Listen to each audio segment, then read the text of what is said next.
Hey Eurovision fam, it's Alesia Michelle, and I am here to be talking about Poland's first rehearsal for Eurovision 2021. Let's start off with the styling. Rafał is wearing the same thing that he was wearing in the music video. Now, although I've been really applauding the guys this year. I think that even though this was the look that he had in the music video, and I do think there's something about this song, him kind of being like the stoic, like kind of getting like daddy and like daddy vibes and energy. I do think that they could have jazzed up the suit a little bit more, maybe bedazzle the jacket or something, add some type of embellishments or something, not just like sticking a thing, but like thoughtful embellishments would just make it pop and sort of elevate the outfit a little bit more from what was in the music video. We had talked about the sunglasses. He starts off in the sunglasses, then takes them off in the middle and then goes back to them. This is great. It allows folks the opportunity to connect with him and look at him through the screen. What else? The male dancers have on white suits with like a black top. And I think that works for this entry. I think that the styling works, but I do think for Rafał, it would be nice to see them elevated a little bit more and add some maybe embellishments, even if it might be like that matte muted kind of glitter, just something, some type of trim, just to elevate it from what we saw in the music video. And because honestly, most of the men they're bringing it with the styling this year. We're not getting the boring t-shirt and slacks so far. So I'm appreciating that. All right, the dancers also have hand lights in the beginning. The staging sort of looks a little bit like an 80s retro game. I think about the movie, Lee, what was that movie with the people, Tron, right? So it's sort of like a Tron background with the grids. I will say, I guess I'm noticing a theme with some of the LED lighting. It seems like they really are playing on these blues, pinks, and turquoises. I like the color scheme, but it is interesting that like everyone kind of has that same color. And arguably for a full show, there is a level of cohesiveness that I think the team is trying to put together visually. So I get it, but I do wonder if ultimately that'll make it more difficult for certain countries to stand out, especially if we're talking about the final. But again, if we're watching a whole entire cohesive show, think about even at the grand final, all of these acts performing, if each one was so visually different, I think that would end up becoming slightly jarring. So I think that there is a theme here at place. Let's talk about the vocal.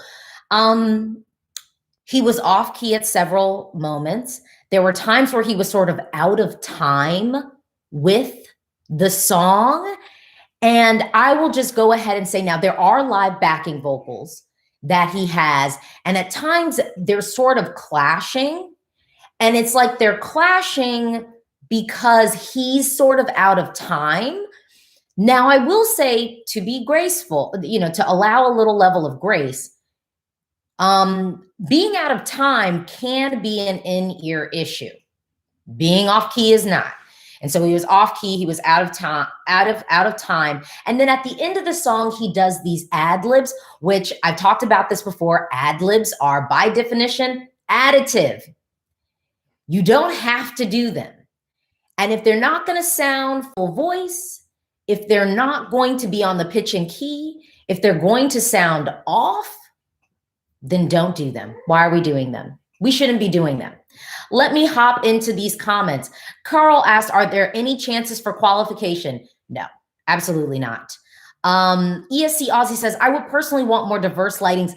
I hear that, but I do wonder, it's one thing that I think in theory we want and desire, but I think once we see it, it would end up being so visually jarring. I think it's one of those things I'm kind of like, oh no, it'd be nice to mix it up, but I do wonder if in the final package it would feel off.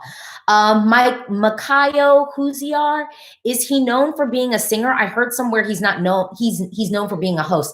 I think I've heard the same thing. I think I've heard that same thing. And again, also, if you are not a vocalist, if being a vocalist is not your thing, which arguably actually the lead singer for Denmark's entry is an actor. He's not even, I think, really a singer, but it works because he's very much so staying in the lane. I doubt that he's going to show up on the stage and start doing some ad libs as if he were a singer. I don't think that that would happen. Ahmed, where do you think that it will place in the semi results? Last, second from last? I'm not gonna lie. So for those people who are like, keep it professional, just talk about what happened on the stage. Well, I talked about what happened on the stage. And so this is the portion where I think y'all would want to hear how I ultimately felt about it and what my reaction to it was.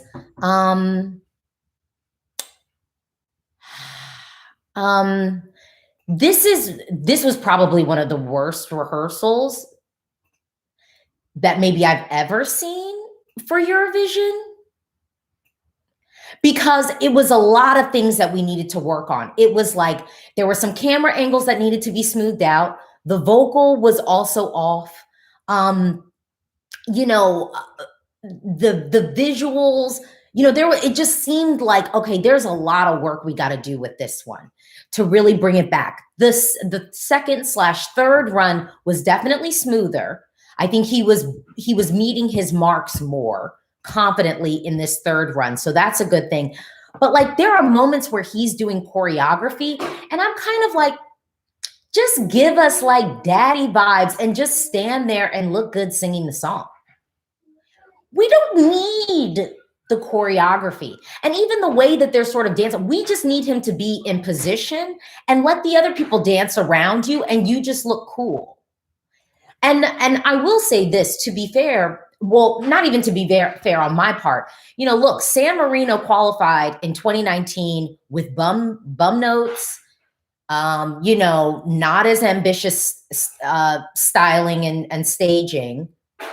Oh, but I don't know. Say Na Na Na had better well, I don't even know if it's better. It was very different staging, but visually with Say Na Na Na, because of what I think they gave Serhat to do, he didn't have to do as much. Rafał is getting a lot of things to do that just simply, I don't know if he has to do all of those things. Let me hop into the comments. Someone said he started out as a singer. Nowadays, he's a TV host. Okay, so he might be a little bit dusty and he needs to warm up real quick. Benny, they are coming from the last place unless Georgia steals it from them. I don't know. Georgia might not be last place because there is something very pretty about the song. And I do think Tornike can sing. So I think vocally he'll be there. I don't know. P. Vasayak, even with the diaspora, this does not have a chance. Majority of expats don't vote unless they see quality. Inji Hong, that's not good. Is it worse than Montenegro 2019? That was falling. I'm in heaven falling, right? So at least with falling, their harmonies were good. When they sang together, the harmonies were good. Whereas right here, it was off key. Moments where we were out of time. And then the ad-libs, mind you, ad-libs are additive. We don't need them. The ad-libs were not working at all. ESC Aussie, I'm more feeling Estonia will get last. No. Estonia is not getting last. Yeah, Estonia is not getting last.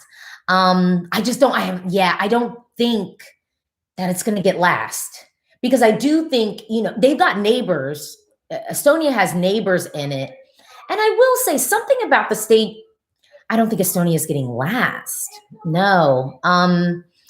P. Vasayak, Georgia has a vocal and can create a mood easily, which will bring some jury votes. I agree. And P. Vasayak says Georgia will surpass Poland. I do see that. Benny says, I kind of liked Montenegro 2019, not going to lie. It was very dated, you know, and I mean, probably had I heard the song in like 1998 from 18s, I probably would have been listening to it on my cassette tape because I don't even think I had a CD player in 1998. Dancing Pineapple. This song is like a MySpace version of some Dua Lipa song. Joel, Estonia can qualify like Krone in 2019. Oh, no. Victor Krone had like full staging. And honestly, that Stieg Rasta songwriting.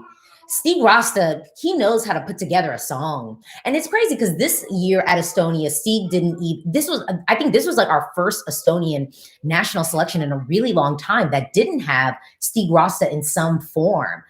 I hope he's back next year because Steve Rasta can really put together a nice, strong song for Eurovision. Yeah, so Victor, to compare these two, no. Victor Krone not only had staging, but again, that good Steve Rasta songwriting.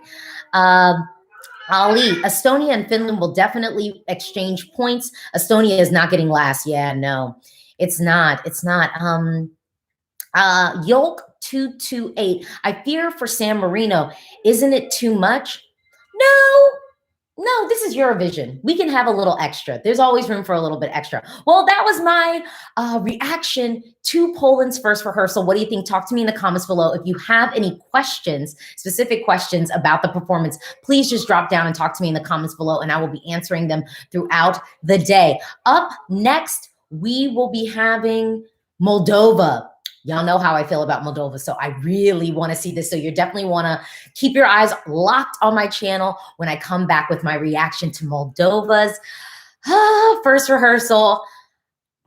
Bum, bum, bum. Dun, dun, dun, dun, dun, dun, dun, dun, dun. Yeah, I'm excited for that one. All right, stay tuned. Bye.